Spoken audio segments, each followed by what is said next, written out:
Top quality और consistent performance के लिए सिर्फ सिल्वर पंप नाम याद रखना। ಆದಾಯಕ್ಕಿಂತ ಹೆಚ್ಚು ಆಸ್ತಿ ಗಳಿಕೆ ಆರೋಪದ ಹಿನ್ನೆಲೆಯಲ್ಲಿ ಭ್ರಷ್ಟ ಅಧಿಕಾರಿಗಳಿಗೆ ಲೋಕಾಯುಕ್ತ ಅಧಿಕಾರಿಗಳು ಬೆಳ್ಳಂಬೆಳಗ್ಗೆ ಶಾಕ್ ಕೊಟ್ಟಿದ್ದಾರೆ.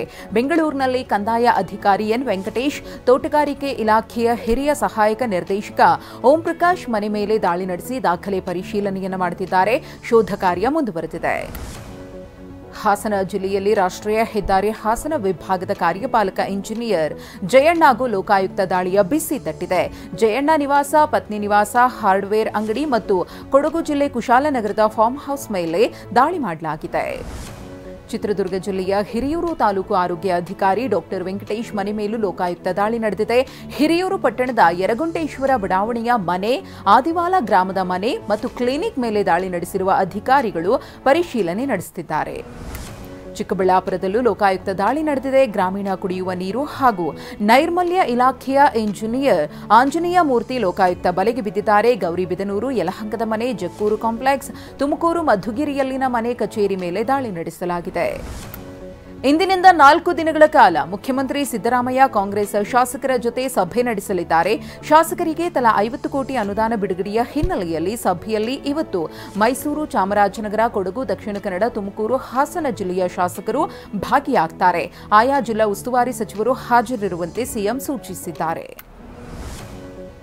1999ರಲ್ಲಿ ಸಿಎಂ ಸ್ಥಾನ ಕೈತಪ್ಪಿದ ಬಗ್ಗೆ ಮಲ್ಲಿಕಾರ್ಜುನ ಖರ್ಗೆ ಹೇಳಿಕೆ ವಿಚಾರಕ್ಕೆ ಸಿಎಂ ಆರ್ಥಿಕ ಸಲಹೆಗಾರ ಬಸವರಾಜ ರಾಯರೆಡ್ಡಿ ಪ್ರತಿಕ್ರಿಯೆ ಕೊಟ್ಟಿದ್ದಾರೆ. ಮಲ್ಲಿಕಾರ್ಜುನ ಖರ್ಗೆ ಅವರು ಮುಖ್ಯಮಂತ್ರಿ ಆಗುವುದಕ್ಕೆ ಅರ್ಹ ವ್ಯಕ್ತಿ. ಮಲ್ಲಿಕಾರ್ಜುನ ಖರ್ಗೆ ಪ್ರಧಾನಿ ಆಗ್ಲಿ ಅಂತ ವಿಶ್ ಮಾಡ್ತೀನಿ. ಸಮಯ ಬಂದ್ರೆ ಖರ್ಗೆ ಪ್ರಧಾನಮಂತ್ರಿ ಆಗಬಹುದು ಎಂದಿದ್ದಾರೆ. ಜಗಳೂರು ಶಾಸಕ ಬಿ ದೇವೇಂದ್ರಪ್ಪ ಕ್ಷೇತ್ರದ ಒಳಿತಿಗಾಗಿ ಉರುಳು ಸೇವೆಯನ್ನು ಮಾಡಿದ್ದಾರೆ.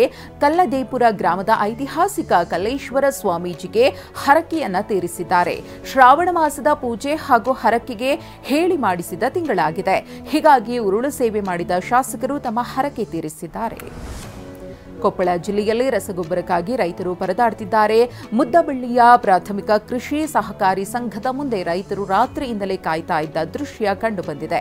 ಬೆಳಿಗ್ಗೆ ಹೋದ್ರೆ ಯೂರಿಯಾ ಸಿಗಲ್ಲ ಎಂಬ ಕಾರಣಕ್ಕೆ ರಾತ್ರಿಯಿಂದಲೇ ರೈತರು ಕಾಯ್ತಿದ್ದಾರೆ. ರಾಯಚೂರಿನಲ್ಲಿ ಯೂರಿಯಾ ಗೊಬ್ಬರ ಕಾಳಸಂತೆಯಲ್ಲಿ ಮಾರಾಟವಾಗ್ತಾ ಇರುವ ಆರೋಪ ಕೇಳಿಬಂದಿದೆ. ಕಲ್ಲೂರು ಪ್ರಾಥಮಿಕ ಪತ್ತಿನ ಸಹಕಾರ ಸಂಘಕ್ಕೆ ಬಂದಿದ್ದ 79 ಟನ್ ಯೂರಿಯಾ ಗೊಬ್ಬರ ಕಾಳಸಂತೆಯಲ್ಲಿ ಮಾರಾಟ ಮಾಡಲಾಗಿದೆ ಅಂತ ರೈತರು ಆರೋಪಿಸಿದ್ದಾರೆ. ಕಲ್ಲೂರು ಗ್ರಾಮದ ಸಹಕಾರ ಸಂಘದ ಅಧ್ಯಕ್ಷ ಮತ್ತು ಕಾರ್ಯದರ್ಶಿ ವಿರುದ್ಧ ರೈತರು ಆಕ್ರೋಶ ವ್ಯಕ್ತಪಡಿಸಿದ್ದಾರೆ.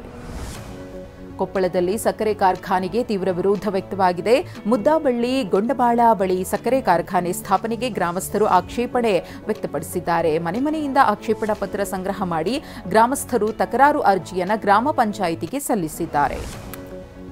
ದರ್ಶನ್ ಫ್ಯಾನ್ಸ್ನಿಂದ ರಮ್ಯಾಗೆ ಅಶ್ಲೀಲ ಕಮೆಂಟ್ ವಿಚಾರವಾಗಿ ಸಾಮಾಜಿಕ ಮಾಧ್ಯಮದ 43 ಖಾತೆಗಳ ವಿರುದ್ಧ ಎಫ್ಐಆರ್ ದಾಖಲಾಗಿದೆ. ಪ್ರಮೋದ್ ಗೌಡ ಅನ್ನೋ ವ್ಯಕ್ತಿ ಸೇರಿದಂತೆ 43 ಮಂದಿ ಅಕೌಂಟ್ ವಿರುದ್ಧ ಸೈಬರ್ ಕ್ರೈಂ ಠಾಣೆಯಲ್ಲಿ ಎಫ್ಐಆರ್ ದಾಖಲಾಗಿದೆ. ರಮ್ಯಾ ದೂರು ಬೆನ್ನಲ್ಲೇ ತನಿಖೆ ಚುರುಕುಗೊಂಡಿದೆ. ಅಭಿಮಾನಿಗಳು ಅಶ್ಲೀಲ ಕಮೆಂಟ್ ಮಾಡಿದ್ರು ದರ್ಶನ್ ಮೌನಕ್ಕೆ ಶರಣಾಗಿರುವುದರ ಬಗ್ಗೆ ನಟಿ ರಮ್ಯಾ ಅಸಮಾಧಾನ ಹೊರಹಾಕಿದ್ದಾರೆ. ದರ್ಶನ್ ತಮ್ಮ ಅಭಿಮಾನಿಗಳಿಗೆ ಹೇಳಬೇಕಲ್ವಾ, ದರ್ಶನ್ ಮುಂಚೆಯೇ ಕ್ರಮ ತೆಗೆದುಕೊಳ್ಬೇಕಿತ್ತು. ಅವರ ಫ್ಯಾನ್ಸ್ಗೆ ಹೇಳಿದ್ರೆ ಆ ಘಟನೆ ನಡೀತಾ ಇರಲಿಲ್ಲ.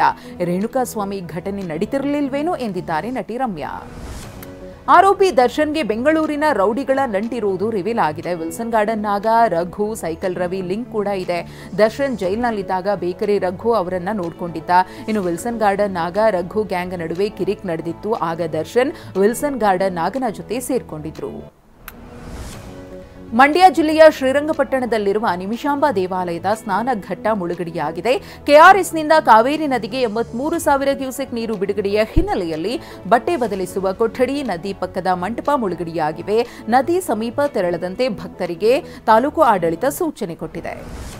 ಮಹಾರಾಷ್ಟ್ರದ ಪಶ್ಚಿಮ ಘಟ್ಟ ಪ್ರದೇಶದಲ್ಲಿ ಧಾರಾಕಾರ ಮಳೆ ಸುರಿತಾ ಇರುವುದರಿಂದ ಪಂಚಗಂಗಾ ನದಿ ಅಪಾಯದ ಮಟ್ಟವನ್ನು ಮೀರಿ ಹರಿತಾ ಇದೆ. ಹೀಗಾಗಿ ಮಹಾರಾಷ್ಟ್ರದ ಕೊಲ್ಲಾಪುರ ಜಿಲ್ಲೆಯಲ್ಲಿರುವ ನರಸಿಂಹವಾಡಿ ದತ್ತಮಂದಿರ ಮತ್ತೆ ಜಲಾವೃತವಾಗಿದೆ. ಎದೆಮಟ್ಟದವರೆಗೂ ನೀರು ನಿಂತಿದ್ರೂ ಭಕ್ತರು ದೇವಾಲಯದಲ್ಲಿ ಪ್ರದಕ್ಷಿಣೆ ಹಾಕ್ತಿದ್ದಾರೆ. ಚಾಮರಾಜನಗರ ಜಿಲ್ಲೆಯ ಹಿಮವದ್ ಗೋಪಾಲಸ್ವಾಮಿ ಬೆಟ್ಟದಲ್ಲಿ ರಸ್ತೆಗೆ ಕಟ್ಟಿದ್ದ ತಡೆಗೋಡೆ ಕುಸಿತವಾಗಿದೆ. ಹೀಗಾಗಿ ಹಿಮವದ್ ಗೋಪಾಲಸ್ವಾಮಿ ಬೆಟ್ಟಕ್ಕೆ ಭಕ್ತರು ಮತ್ತು ಪ್ರವಾಸಿಗರಿಗೆ 2 ದಿನ ನಿರ್ಬಂಧವನ್ನು ವಿಧಿಸಲಾಗಿದೆ. ಇವತ್ತಿನಿಂದ 2 ದಿನ ರಸ್ತೆ ದುರಸ್ತಿ ಕಾಮಗಾರಿ ನಡೆಯುತ್ತೆ. ಆದ್ದರಿಂದ ಬೆಟ್ಟಕ್ಕೆ ವಾಹನ ಸಂಚಾರವನ್ನು ನಿರ್ಬಂಧಿಸಲಾಗಿದೆ. ರಾಯಚೂರಿನಲ್ಲಿ ಅಡುಗೆ ಅನಿಲ ಸೋರಿಕೆಯಾಗಿ ಬೆಂಕಿ ಅವಘಡ ಸಂಭವಿಸಿದೆ. ನಗರದ ಪಟೇಲ್ ರಸ್ತೆಯಲ್ಲಿರುವ ಮನೆಯೊಂದರಲ್ಲಿ ಕಚೋರಿ ಸಮೋಸ ಮಾಡುವ ವೇಳೆ ಬೆಂಕಿ ಕಾಣಿಸಿಕೊಂಡಿದೆ. ಸ್ಥಳದಲ್ಲಿದ್ದವರು ಬೆಂಕಿ ಕಾಣಿಸಿಕೊಳ್ತಾ ಇದ್ದಂತೆ ಓಡಿ ಹೋಗಿ ಪ್ರಾಣ ಉಳಿಸಿಕೊಂಡಿದ್ದಾರೆ. ಬೆಂಗಳೂರು ಗ್ರಾಮಾಂತರ ಜಿಲ್ಲೆಯ ನೆಲಮಂಗಲದಲ್ಲಿ ಇಬ್ಬರು ಕುಖ್ಯಾತ ಕಳ್ಳರನ್ನ ಬಂಧಿಸಲಾಗಿದೆ. ಜಯಂತ್ ಅಲಿಯಾಸ್ ಬ್ಯಾಟರಿ ಜಯಂತ್, ಯತೀಶ್ ಎಂಬುವರನ್ನ ನೆಲಮಂಗಲ ಟೌನ್ ಪೊಲೀಸರು ದಸ್ತಗಿರಿ ಮಾಡಿದ್ದಾರೆ.